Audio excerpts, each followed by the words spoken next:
अंत्य कही कांदे बाड़ी सबदे बनस्ते उछुली देख विधाता गट सूत्र तेरे साधव सात पुत्र बोईत घेनी आसी कूले कांदणा शब्द शुणिले निकटे कांदुअछि बाड़ी तुंड बारीण मने भारी तपोईर तुंड प्राय सुबई अरण्य लताए शुणी कनिष्ठ भाई गला अरण्य भितरे पशिला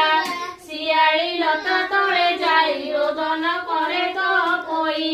रजनी अर्ध अछि होई देखि साधव पुत्र जाई किए तू भेलण गो कहत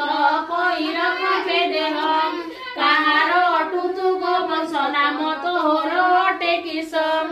एमंत शुणी तपोई न कांदी संभाळी कहई